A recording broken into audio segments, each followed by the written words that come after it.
U.S. National Security Advisor John Bolton stood today in Miami's Freedom Tower, a building famous for housing Cuban refugees fleeing political oppression, and praised the election of the neo-fascist wannabe dictator of Brazil, Jair Bolsonaro. Bolton, who also labeled Cuba, Nicaragua, and Venezuela the Troika of terror, praised the election last week of the former Brazilian army officer who has promised to torture adversaries, resurrect the country's former dictatorship, and murder 30,000 of his own people. Bolton, the most right-wing member of President Trump's lizard-filled cabinet, called Bolsonaro a like-minded leader, according to drafts of the speech leaked to the media.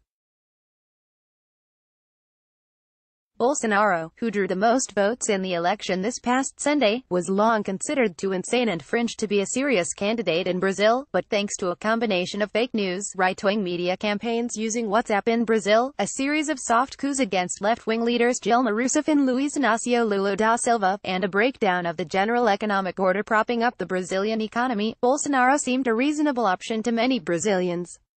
But he campaigned, quite literally, on spilling Brazilian blood. Much like Filipino strongman Rodrigo Duterte, Bolsonaro has promised to mobilize police and paramilitary squads to shoot dissidents and criminals on sight. He has promised to purge left-wing outlaws. In the 1990s, he repeatedly endorsed the idea of ruling Brazil through a military dictatorship. He once dedicated a legislative vote to one of the former thugs who tortured ex-President Dilma Rousseff when she was fighting the country's then extant dictatorship. He has repeatedly threatened to attack LGBTQ people and once joked he'd rather his son died in an accident than come out as gay. He also once joked that a woman was too ugly to rape.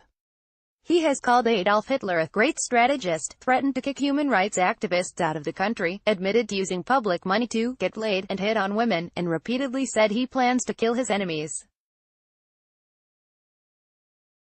Last, he plans to bulldoze Brazil's favelas, shantytowns full of poor people trapped in dire conditions, and has said he will let logging companies cut down the Brazilian rainforest, which provides nearly a quarter of the world's oxygen. I'll give carte blanche for the police to kill, Bolsonaro said at a 2017 event in Deerfield Beach.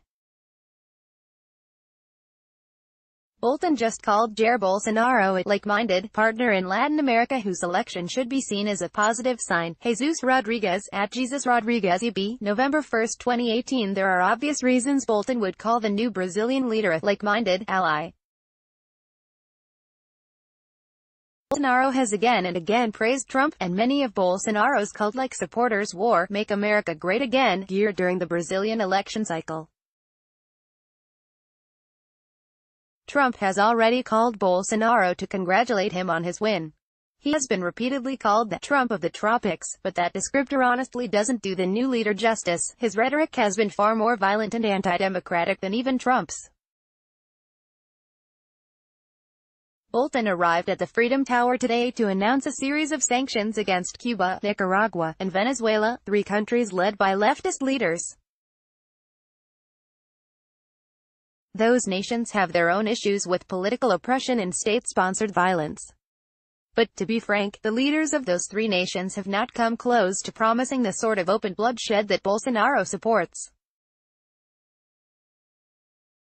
Thus, Bolton's new Troika of terror label is obviously a hollow attempt to make Trump look tough before the midterm elections next week. It's also a rip-off of George W. Bush's axis of evil, which included Iraq, Iran, and North Korea. It has nothing to do with protecting actual human rights. It would be foolish to expect anything less of Bolton, who has worked since the Reagan administration to push the United States into launching wars against just about anyone who looks at the United States in a strange way. But the idea that Bolton was allowed to stand in a publicly funded building in the heart of Miami and praise a would-be murderous dictator is nonetheless a travesty.